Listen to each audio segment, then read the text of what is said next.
are going to talk about sole proprietorship.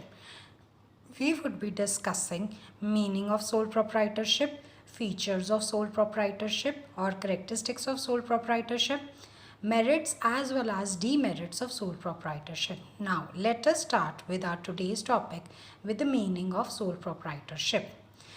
Now, it is also known as one-man business. Now children, why it is known as a one-man business? Because only one single individual owns and controls as well as finances this business. Business owned, financed, controlled by a single person is known as sole proprietorship. That is, only one single individual is the owner of the business. He only brings in the capital required to run the business. Either it can be his personal wealth or he may borrow the funds from either the loan in the form of loan from the bank, from his friends and family members. But he only and only one person is to own as well as finance and control the business. Then only it will be termed as a sole proprietorship. As in the case of a grocery business, any shopkeeper, they are all sole proprietors because they are managing their business solely. That is, they are managing their business single-handedly. Single ownership is there. They are themselves the owner. They themselves are financing and they themselves are controlling their own business. So we can say that a sole proprietorship is a one-man business. The owner of the sole proprietorship is termed as proprietor. A sole proprietor alone is responsible for the profit if arises and the loss which may arise in the business. No one else will be held responsible for either the loss or the profit of the business, which is a sole proprietor business. Now let us discuss some definitions given by eminent people. The first one is given by L.H. Henney. He says that the individual proprietorship is the form of business organization at the head of which stands an individual as one who is responsible, who directs its operations, and he alone runs the risk of failure. That is, only one single person would be held responsible for either the profits or even if they are losses, and he himself operates all the business transactions. All the business activities are operated by one single individual. He has to take the risk also himself. No one else would be held responsible for the risk taken by that individual. Now let us discuss another definition given by James Stevenson. A sole proprietor is a person who carries on business exclusively, that is individually, by and for himself. That is, he himself carries out that business activity. He is not only the owner of the capital or the undertaking, but is usually the organizer and manager and takes all the profit or responsibility for losses. That is, that individual who is owning the business, who is financing and controlling the business, one single individual would be the manager. He would be the organizer who organizes the different activities, and he himself will be held responsible for any kind of loss, or if he gets profit in that business, that would also go to his credit.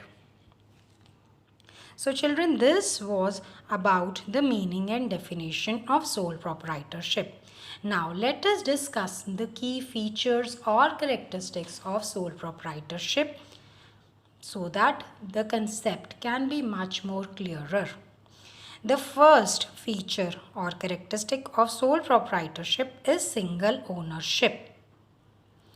In case of a sole proprietor, it is the firm is only and only owned by one single individual. That individual supplies the total capital either from his own wealth, that is his personal wealth, or he may borrow the funds in his name from the bank as loan or from his friends and family, but he himself is the owner of that business. That is why it is called as a sole proprietor, a single ownership business. The second is one man control. It simply means that he only takes all the decisions which are to be taken for the business. He is not required to consult any other person. Ownership and management of the business lies with one single individual. He has the ultimate control of his business.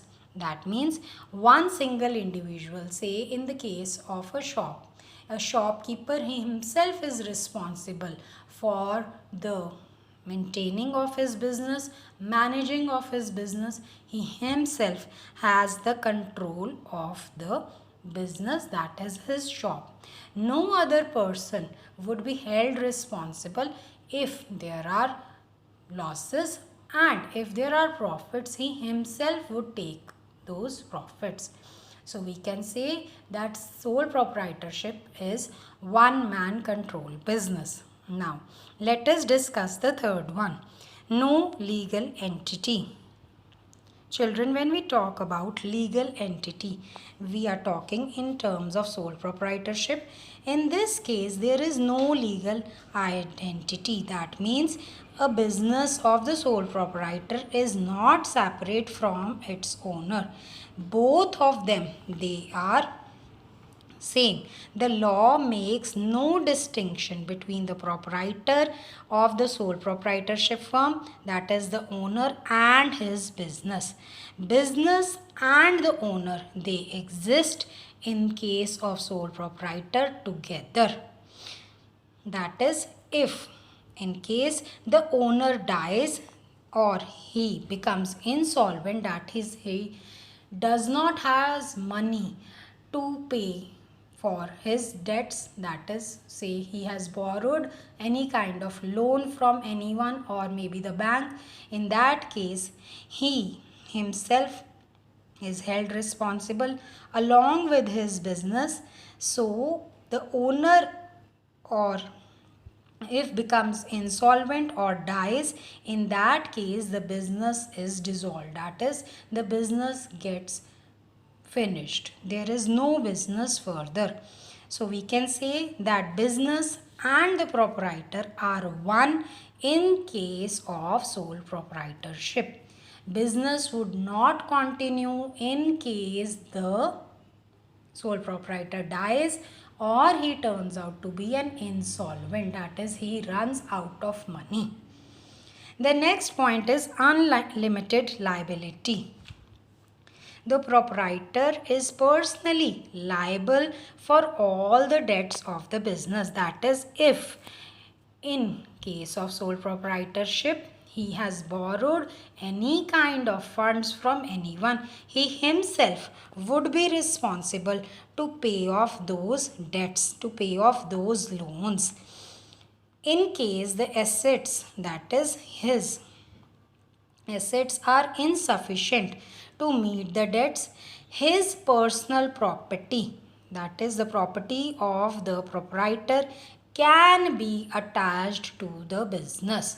That is, supposingly a businessman, a shopkeeper, has borrowed certain amount of funds from the bank, say around 5 lakh rupees from the bank, but his business is going into losses. So in that case, First of all, he may has to sell off the assets of the business, that is the land, building, machinery and all those. And if still he is not able to repay the loan of the bank, in that case his personal property, that is maybe his own house, his own car, can be attached to the business.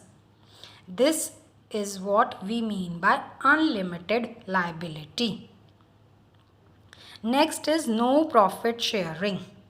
In case of sole proprietorship, he alone, that is the proprietor, the owner himself is entitled. He himself has the whole share of profit or loss, whatever arises in the business.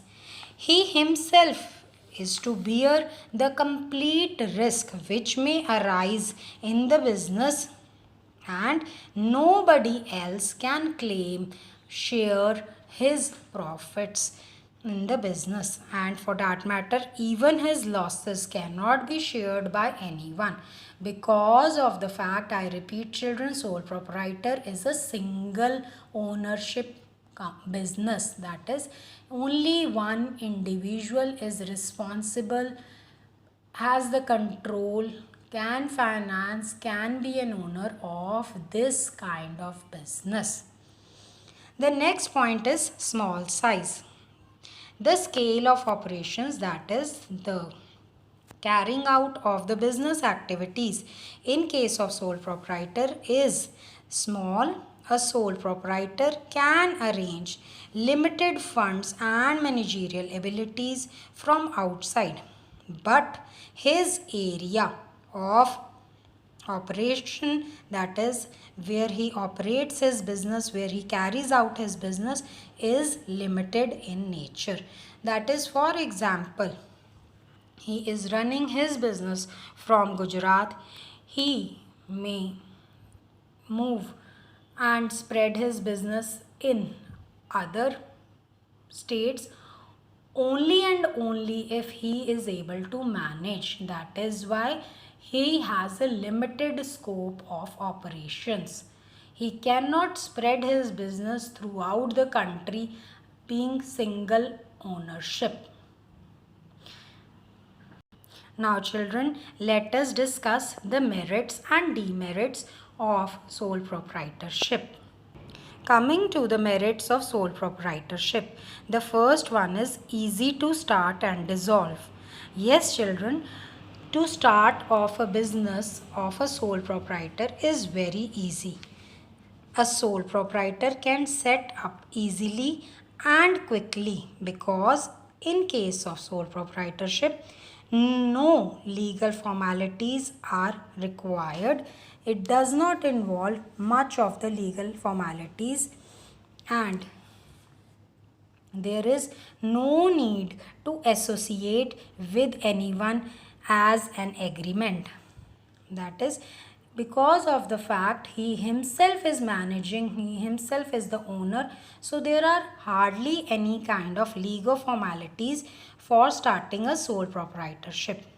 Only he needs a license, that too in special cases only, to start off his business.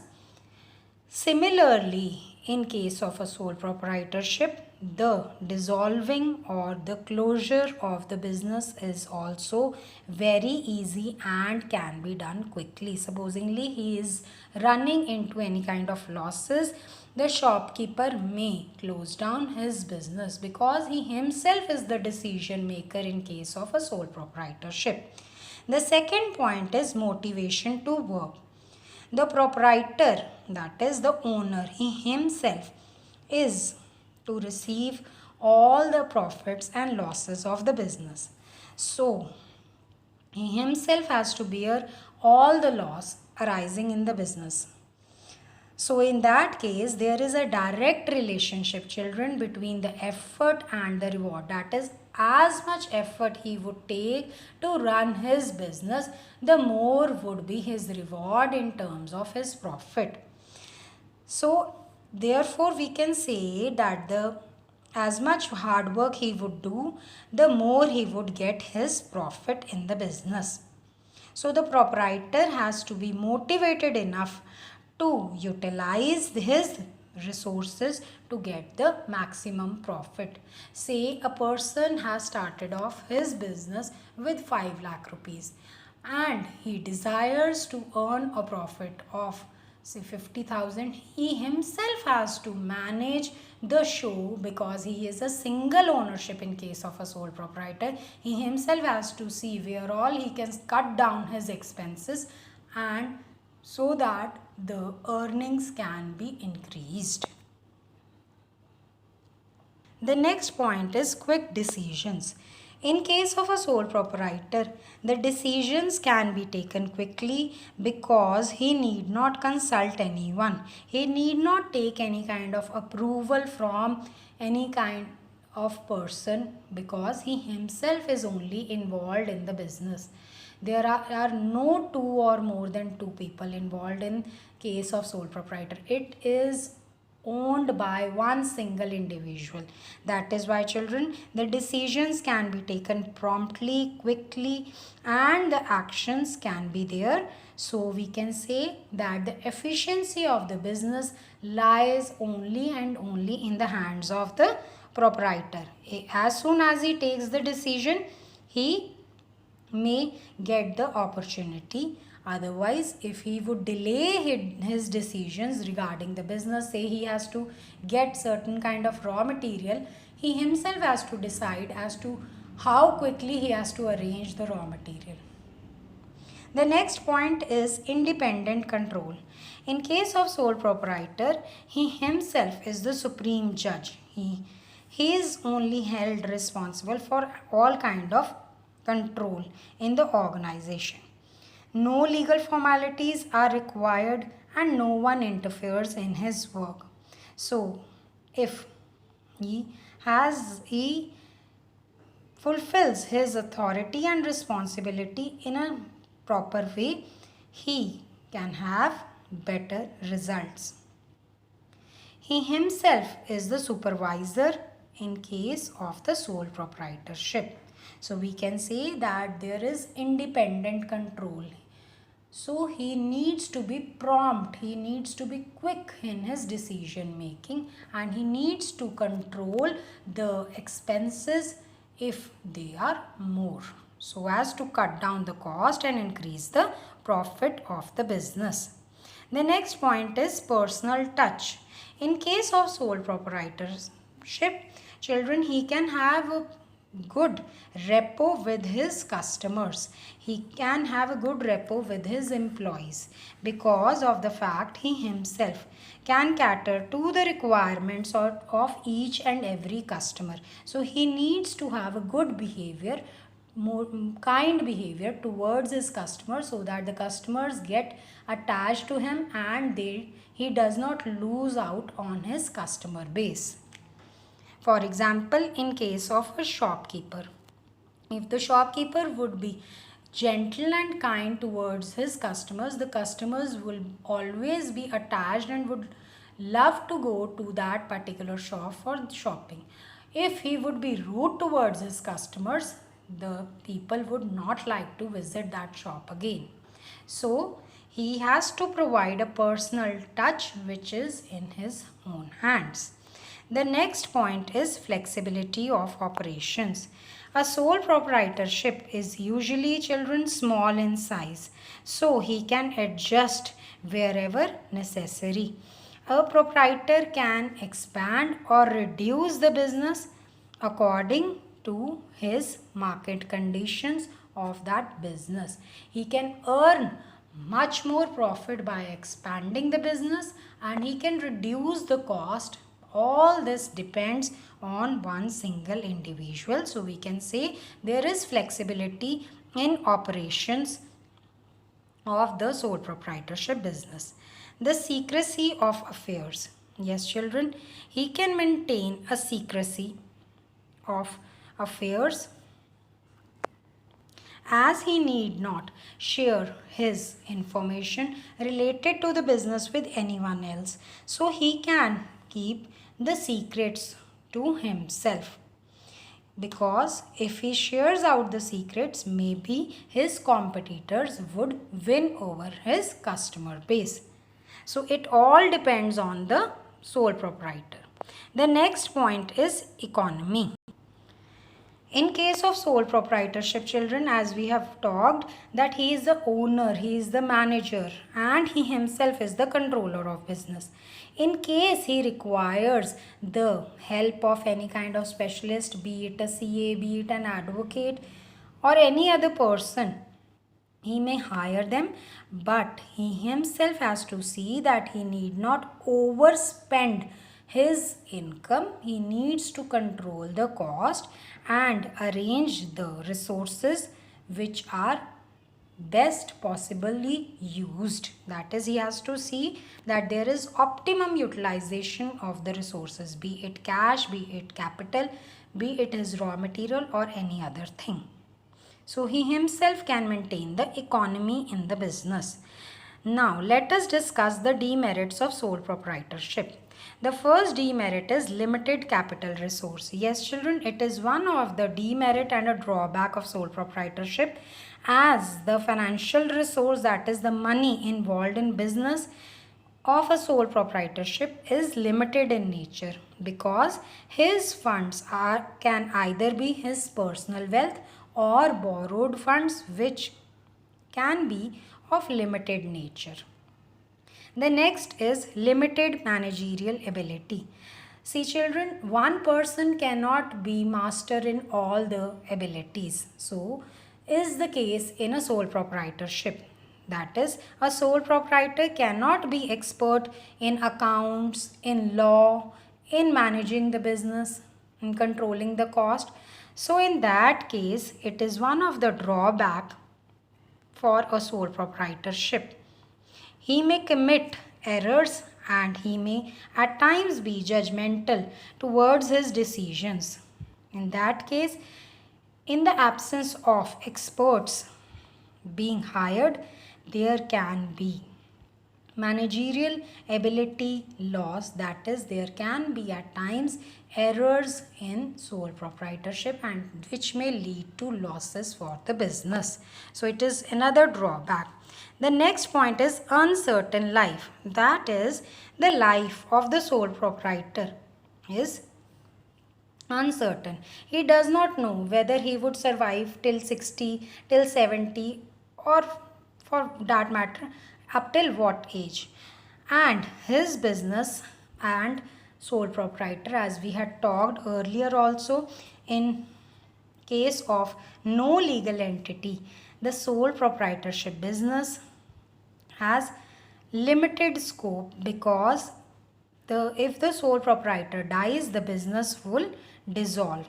So business may be stand still in that case also if the sole proprietor is ill.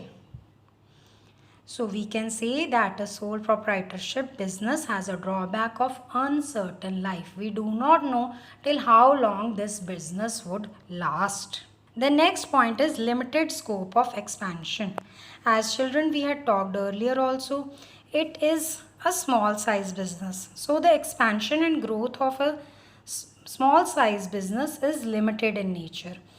In the absence of large scale of operations, there can be a drawback for the business, that it cannot expand further. So children, this was all about sole proprietorship, meaning and definition of sole proprietorship. We have covered the features of sole proprietorship and merits and demerits of sole proprietorship. Thank you. Have a good day.